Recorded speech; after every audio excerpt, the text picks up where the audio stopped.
cardiac nursing in medical surgical nursing at Laboure College. Today we'll talk about cardiac pharmacology. And we have about 5 classifications of drugs that we'll need to focus in on today. Remember, it's really, really important that you focus on the classifications of these drugs.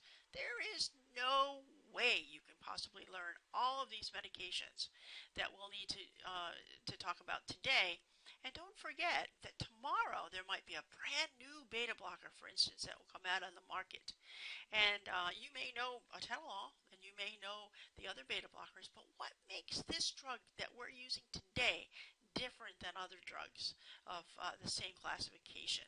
And if you have a basic understanding of what a beta blocker is or a calcium channel blocker is, then you can you automatically are ahead of the game because you know what to expect or anticipate with the side effect profile and how the drug works in the body. So it's fundamental that you understand these classifications. So here are the 5 classifications of drugs that we will be talking about today. As I said earlier, beta blockers, calcium channel blockers. There's 2 types of calcium channel blockers, and we'll cover those. Angiotensin converting enzyme inhibitors, otherwise known as ACE inhibitors. Digoxin, although it's a drug, it's actually comes under classification of cardiac glucosides. But we'll look at digoxin particularly when we talk about congestive heart failure. And then there's nitroglycerin, which is, again, not so much a classification, but it does represent the prototype of drugs in the classification for vasodilators. So, what is a beta blocker? How can you recognize it? You can recognize most beta blockers by the suffix LOL, and I usually tell students to remember that means lots of love, because beta blockers do in fact impact the heart in that they lower the heart rate. And that's the major mechanism of action of the beta blockers, is that their rate reduces, heart rate reducers. They block the receptor sites for certain catecholamines in the sympathetic nervous system. If you remember, go back to the second in the series of cardiac podcasts when we talked about cardiac physiology and what the sympathetic nervous system does to the heart. It increases the heart rate.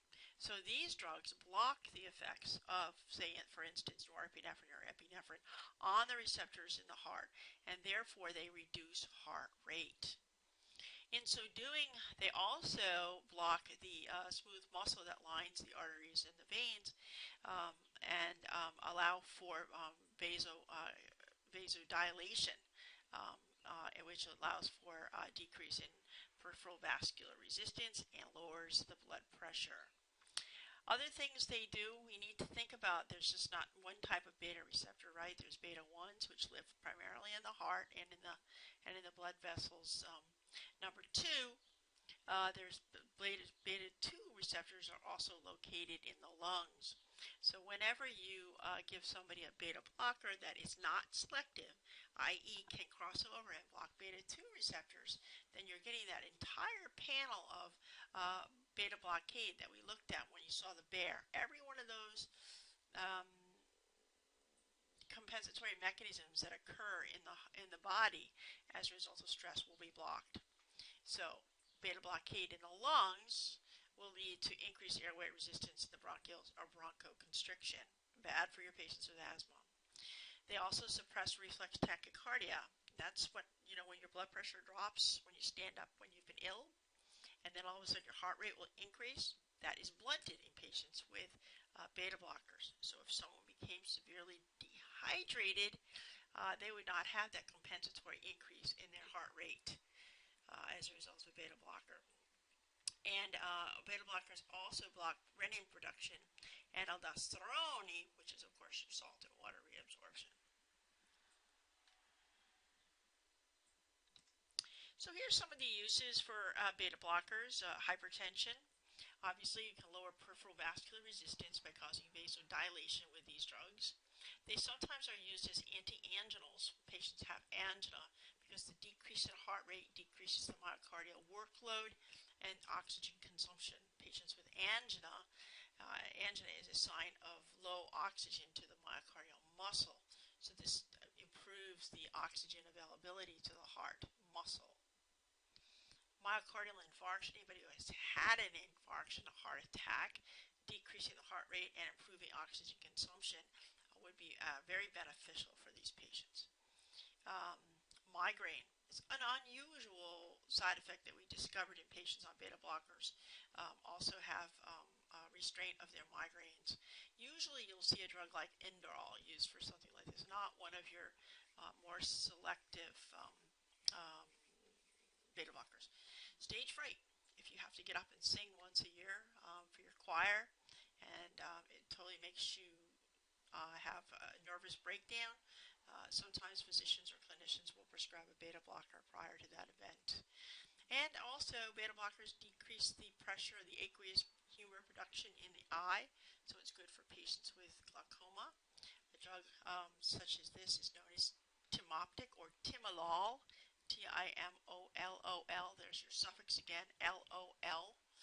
Now remember, eye drops in the eye, you're not likely to have systemic absorption, so your heart rate probably not going to lower because this is local reaction to the beta blocker. But it's been known to happen, so something to think about.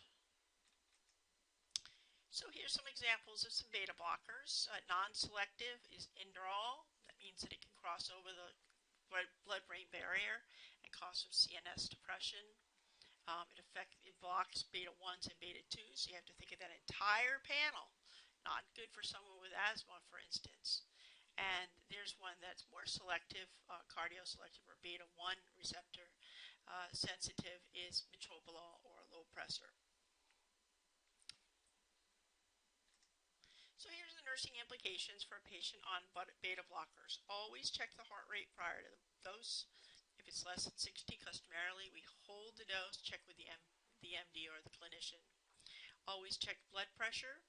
Hold if they're hypotensive. That means that the systolic blood pressure is less than 100 or typically less than 100 millimeters of mercury.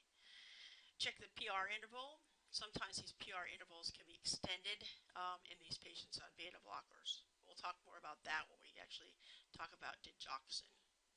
And check your HDL levels and LDL levels, because sometimes this drug can actually decrease HDL levels and increase LDL levels, just the opposite of what you would want in patients with heart disease. It can also cause hypoglycemia. Do not stop this drug abruptly, as it can actually cause a reflexive bout of angina. And do look for lifestyle changes for any decrease in